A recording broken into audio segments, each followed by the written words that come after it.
ada insiden dikala kami melakukan pengamanan aksi unjuk rasa masyarakat di Desa Mompang Julu. Kami sampaikan kronologisnya. Pada pukul 10 pagi itu aksi dimulai di Desa Mompang Julu oleh beberapa orang. Kalau kami itu dari awal mungkin ya sekitar 30 orang lah di lokasi tersebut. Itu terdiri dari massa yang dikoordinir oleh mahasiswa atas nama Awaluddin, kemudian beserta rekannya dan istrinya juga, dan juga sehingga aksi itu juga menarik perhatian warga sekitar, sehingga banyaklah berkumpul di masa tersebut anak-anak, ada remaja putri, ada juga nenek-nenek, ada juga ibu-ibu yang membawa bayi. Yang kami bisa kategorikan adalah masa dari aksi karena berada di kumpulan itu, dan di sekitar lokasi itu juga warga banyak yang menonton aksi itu. Pada saat itu saya perintahkan kepada Kabakop kami supaya segera dibubarkan. Kami belajar merujuk kepada 2 kasus sebelumnya di Huta Puli dan Huta Damai. Itu terjadi penutupan jalan walaupun tidak terlalu lama dan bisa dibuka. Namun kami tidak ingin penutupan jalan ini menjadi modus yang dianggap efektif dalam hal untuk menyelesaikan masalah, seolah-olah begitu. Namun pada saat ingin melakukan upaya itu secara dini, kami lihat ada gelagat-gelagat yang kurang, kalau kami lanjutkan akan justru situasinya tidak baik, Pak Bupati. Jadi kami urungkan niat untuk membubarkan itu, membuka kembali jalan, walaupun sudah berhasil memadamkan api di ban-ban yang dibakar di lokasi. Akhirnya aksi itu tetap berjalan. Pukul 11 saya ke lokasi dan melihat langsung situasi di sana, dan di sana memang saya lihat dari komposisi massa, kalau kami paksakan juga untuk membubarkan itu tidak mungkin karena itu tadi ada anak-anak. Kami kira secara psikologis itu akan berdampak kepada mereka. Misalnya kalau kami sedikit membentak misalnya, itu kan tentu akan berpengaruh terhadap psikologis anak-anak. Kemudian juga orang tua kita yang saya katakan tadi, nenek-nenek juga kurang pas. Kami kira kalau kami hadir di situ dengan wajah yang sedikit tegas gitu sebagai anggota kepolisian. Dari itu kami mencoba untuk berkomunikasi dengan kelompok massa ini melalui tokoh-tokoh di sana. Saya sholat zuhur di masjid terdekat, kemudian kami komunikasi dengan para tokoh di sana, dan akhirnya tokoh juga mengembalikan kepada kami, terserah Bapak Kapolres mau diapakan, terserah proses hukum saja. Akhirnya kami kira berarti sudah mentok, artinya sudah tidak lagi ada peluang untuk berkomunikasi secara lebih lembut ke massa tadi. Gitu Bapak sekalian.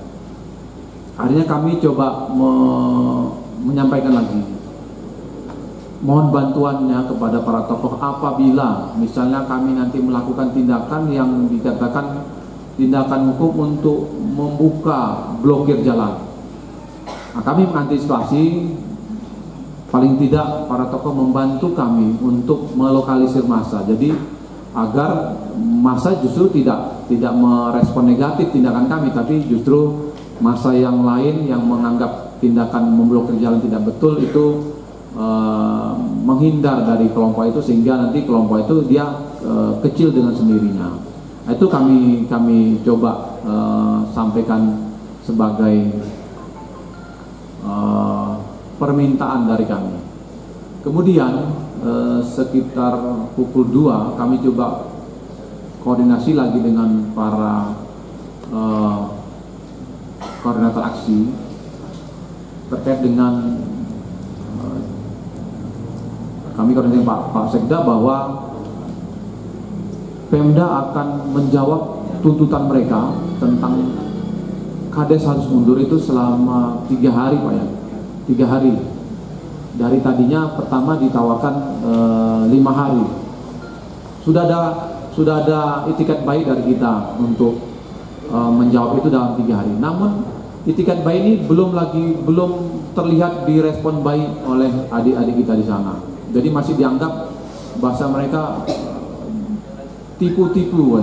Saya sampaikan secara kata mereka supaya hati, kalau kita kan tak mungkin lah kalau kita pejabat datang ke sana hadir di situ panas-panasan, kalau dibilang mau menipu mereka. Saya bilang kita bersangka baik lah dengan orang, apalagi orang tua. Saya bilang kan apalagi di Islam, saya bilang kita sangat digalakkan untuk berbaik sangka. Itu saya katakan, makanya kita ya prihatin melihat situasi generasi kita seperti itu. Tidak lagi nilai-nilai moral yang seharusnya kita banggakan. Kami coba mengerti situasi di sana karena memang situasinya panas sekali, terik sekali di sana. Jadi tidak mungkin juga memang itu menjadi forum yang ideal untuk kita berdiskusi. Karena mungkin di situ nanti penuh dengan amarah, penuh dengan situasi yang justru menjatuhkan wibawa kita sebagai orang tua di sana. Akhirnya kami mundur, dan terakhir kami dengan Pak Sekda ke sana menegosiasi dengan massa, dan mereka tetap tidak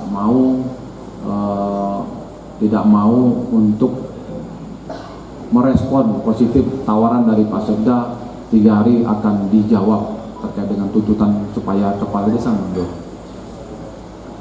Dengan buntunya negosiasi, kami coba menyiapkan opsi untuk membuka paksa. Namun kami itu hanya opsi terakhir. Kami pertimbangkan itu akan dilakukan setelah pukul 18.00, karena kalau dibubarkan malam mungkin akan lebih tidak baik untuk semua pihak di sana. Namun kami tetap melakukan upaya-upaya untuk coba berbicara dari hati ke hati dengan koordinator aksi. Kami coba juga berkomunikasi lagi dengan koordinator aksi supaya paling tidak kalau memang tetap menyampaikan aspirasi itu, tapi aksinya tidak di tengah jalan, tapi digeser sedikit ke pinggir sehingga kepentingan masyarakat lain bisa terselesaikan. Karena sudah sekian jam macet berhenti, tentunya akan sangat merugikan banyak orang. Pada saat itu ada satu ambulan yang lewat, dan itu kami pastikan harus lewat, dikawal akhirnya bisa lewat di lokasi tersebut. Kami coba jelaskan bahwa banyak orang yang dirugikan oleh penutupan jalan, banyak sekali. Kata mereka memperjuangkan itu dengan hati, tapi hanya dari sisi kepentingan mereka saja. Tapi mereka tidak sensitif dengan orang lain, dengan penderitaan orang lain mungkin yang lebih susah dari mereka, lebih susah dari mereka yang di situ, yang katanya memperjuangkan tentang pengunduran diri sebenarnya, pengunduran diri kepala desa. Masyarakat yang ngantri di Jalinsum itu kan memang sangat banyak, ada bis, ada mobil pribadi, ada truk, ada macam-macam lah ini ya, kepentingan orang. Ini kami tidak melihat kesensitifan mereka terhadap situasi itu. Kemudian dikala kami pukul 17.00 kami ingin mencoba kembali untuk mengkomunikasikan opsi supaya blokir jalan dibuka. Namun dikala kami memberi arahan kepada anggota kami, terus kami siap-siap untuk berkomunikasi lagi, namun tiba-tiba kami diserang oleh lemparan batu yang dilakukan oleh pemuda yang ada di sekitar lokasi itu. Kalau kami lihat, yang melempar ini bukan bagian dari massa yang melakukan aksi dari pukul 10. Artinya kami menyimpulkan ini adalah kelompok-kelompok perusuh yang memang sengaja untuk memprovokasi kami untuk bertindak lebih, sehingga bisa nanti ya banyak yang jadi korban. Kami diserang dan kami posisi tidak siap, akhirnya coba menyiapkan diri dengan memajukan water cannon di sana, kemudian memformasikan personel kami, personel Dalmas kami di sana untuk menahan serangan mereka, karena serangannya sangat brutal, batunya juga besar-besar. Kami coba menyemprotkan air ke mereka supaya mereka bubar konsentrasinya, kemudian juga menembakkan gas air mata. Namun ada pemberitaan menyampaikan bahwa kami sudah melakukan pembubaran. Belum, ini kami luruskan di sini bahwa kami belum melakukan pembukaan secara paksa aksi dari unjuk rasa tersebut. Kami hanya melakukan bertahan dari serangan para pelaku pelemparan batu itu, aksi anarkis tersebut. Kemudian dengan sedikit kucar-kacir ini kami di situ, ada beberapa pejabat kami yang tertahan malah justru di sekitar perumahan masyarakat, dan mereka akhirnya diamankan oleh warga setempat untuk menghindari amukan dari massa perusuh tadi. Sampai pada akhirnya saya memutuskan untuk menahan diri untuk tidak bertindak secara berlebihan. Kami hanya memastikan bahwa serangan mereka agak sedikit mereda, menyerang kami, kemudian kami perlahan-lahan mundur. Kami tidak akan paksakan, karena kalau dipaksakan malah nanti justru bisa jatuh korban. Kami akhirnya mundur, dan pada saat kami mundur itu ada beberapa fasilitas di situ, mobil kami yang tertinggal, dan akhirnya mobil Bapak Wakapolres kami, karena beliau tadi terkurung di lingkungan warga, akhirnya tidak bisa untuk memindahkan mobil. Kami mundur lagi supaya emosional dari perusuh ini mereda. Kami coba mundur lebih jauh ke belakang, tapi namun ternyata terus merangsek ke depan, dan akhirnya mencapai lokasi mobil, dan akhirnya mobil dibakar oleh mereka. Dan kami tetap tidak terpancing untuk melakukan tindakan yang berlebihan. Kemudian kami berkoordinasi dengan Pak Dan Ramil untuk meminta bantuan khususnya dari batalion, kemudian dari Brimob, dan dari Polres terdekat, Polres Sidimpuan dan Polres Tapanuli Selatan. Kemudian pada saat menjelang maghrib sudah mereda, dan alhamdulillah massa juga kembali ke posisinya. Kami juga bisa akhirnya situasi ketegangan tersebut bisa mereda secara seluruhnya. Kemudian kami bertahan. Itulah orang tua kami sekalian, kronologis kejadian kemarin di Mompang Julu. Kemudian kami berkomunikasi dengan Bapak Bupati malam itu menyikapi tuntutan masyarakat, karena situasi saat itu hanya reda sementara karena Jalinsum masih tetap diblokir oleh mereka. Akhirnya malam itu Pak Bupati mengundang kami rapat di kediaman, dan akhirnya tuntutan untuk Kades mengundurkan diri itu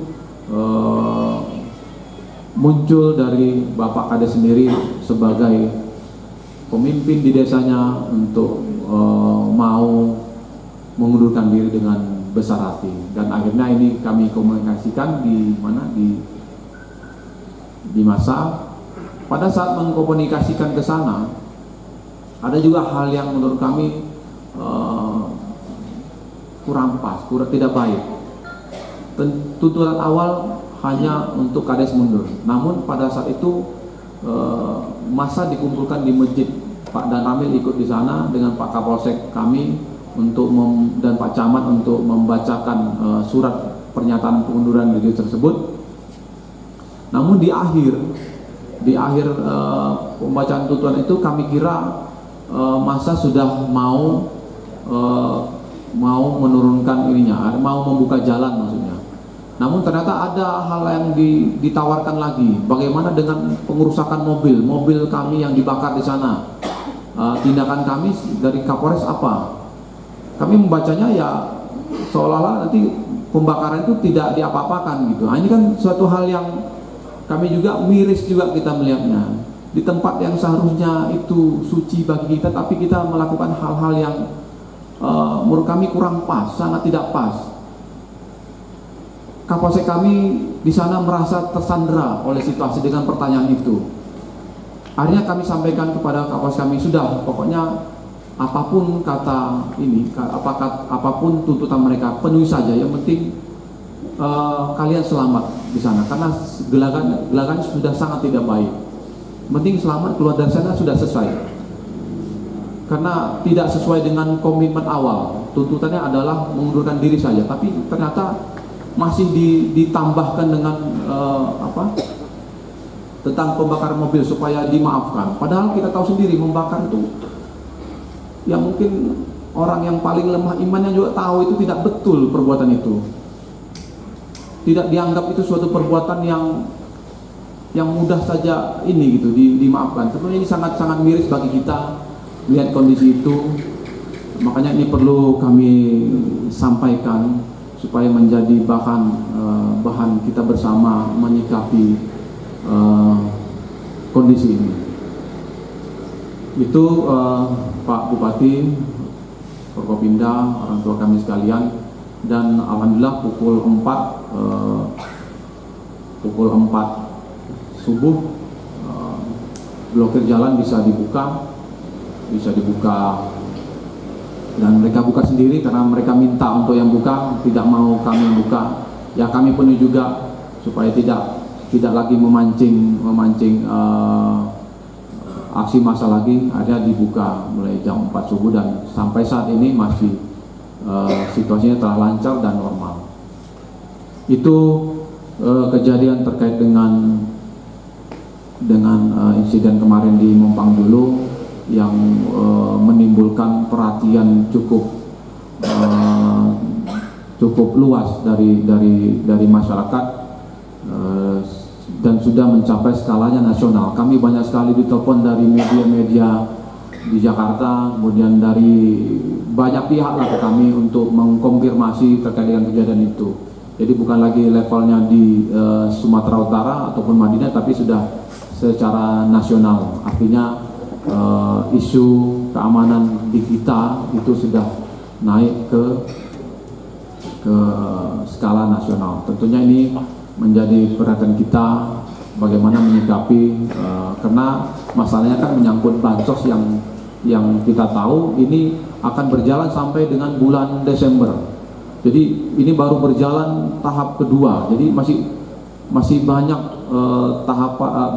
banyak tahap bansos berikutnya yang kalau tidak kita antisipasi dari sekarang, tidak kita komunikasikan dari sekarang, ini bisa menimbulkan kasus yang serupa di kemudian hari.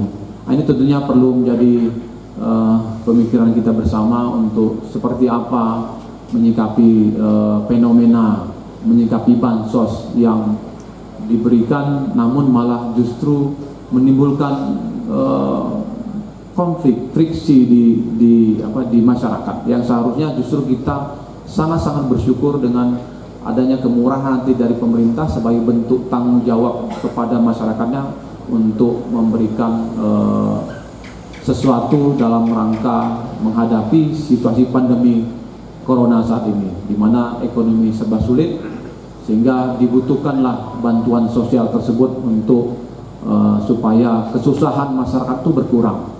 Namun pada pelaksanaannya justru kadang terjadi fenomena, justru kadang sedikit menimbulkan masalah di kita, dan kalau tidak kita kelola dengan baik ini bisa menjadi masalah yang besar.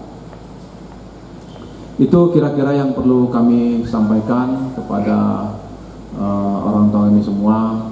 Kami memohon doa dan dukungan terhadap upaya kami mengembalikan situasi di Mompang Julu itu kembali seperti sedia kala. Kami tidak ingin masalah di Mompang Julu itu meluas ke hal-hal lain ataupun ke desa-desa lain di Madinah ini. Kami ingin masalah itu selesai hanya di Mompang Julu saja. Apabila ada hal-hal atau masalah yang hampir sama, itu tentunya menjadi PR kita untuk bagaimana kita mengakomodir aspirasi masyarakat supaya tidak diluapkan di jalanan seperti itu, yang akhirnya bisa berdampak kepada gangguan Kamtibmas.